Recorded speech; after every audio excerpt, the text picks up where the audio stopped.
This is an example of the search feature. So you enter a term or a phrase, inspect the results, and you can modify the search if you'd like. When you find the answer that best matches your search, the software lets you review the question, and then you can look at each of the individual answers.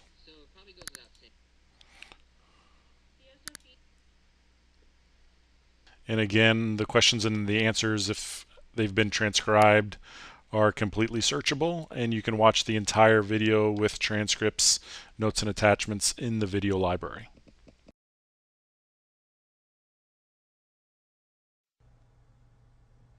I'm here in the rapid prototyping lab and I'm working with this rod of ABS.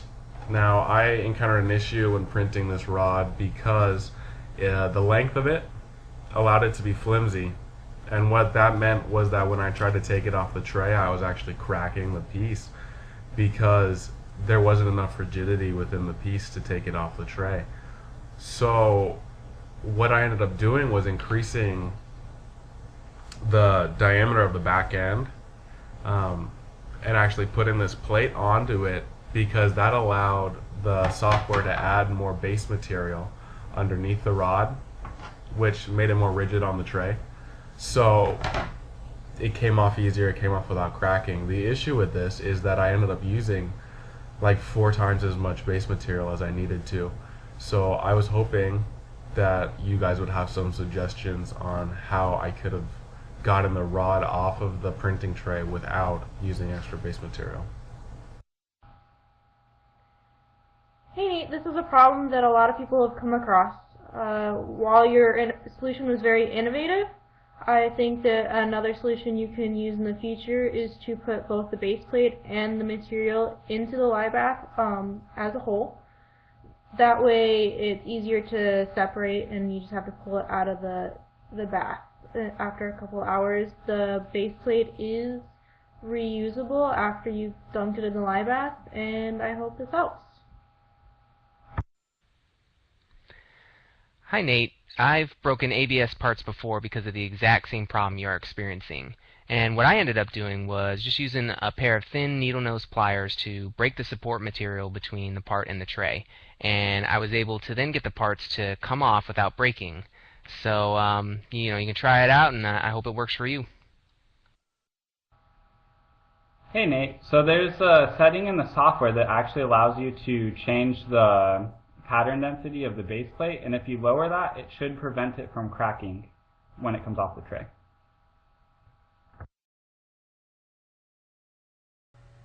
I have to mill an uneven chunk of material, and what that means is I can't put it in the vise, so I had to think of another way to fix it.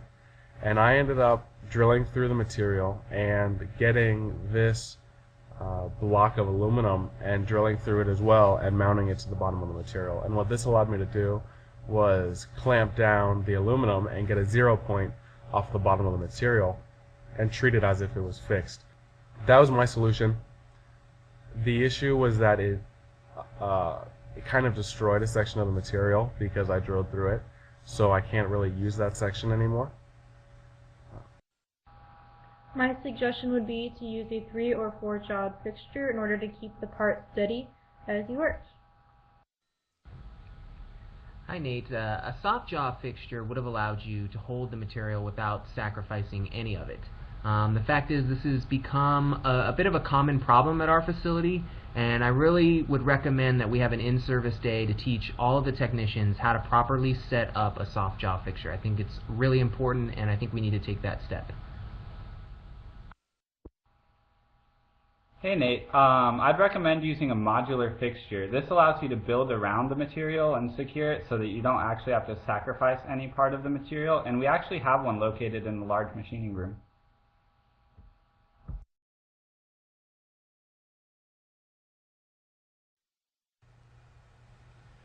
When I got in this morning, I found out that the solder paste dispenser on the micro mill wasn't working. It needed to be repaired.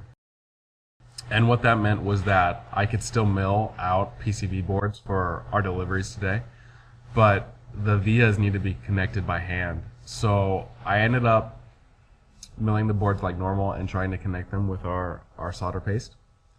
And I was getting conductivity between traces, which I didn't want, and I wasn't able to be accurate enough not to get it. So I ended up milling all of the extra copper material off of the boards, and that made it a lot easier to just form the vias and not get conductivity between the traces. There are many PCB mills that do not apply via material to the PCB during its building process.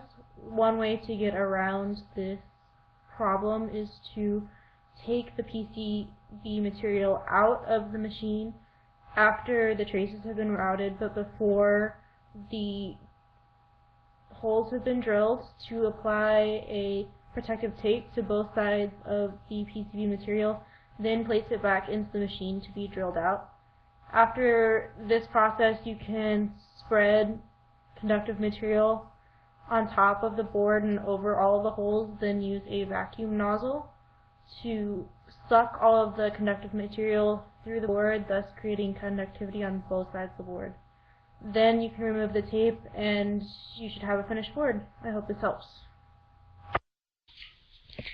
Hi Nate. In my experience with the PCB mill, I've never been able to reproduce conductive pathways as consistently as the machine can. For instance, last summer when the dispenser stopped working, I took it upon myself to call all the orders and explain the situation to them. And basically I gave them a choice of having the board shipped without vias at a discounted price or having me connect them by hand. They all were very understanding of the situation, and I overall felt like it improved our reputation as an honest shop. So try it out and see if that works for you as well.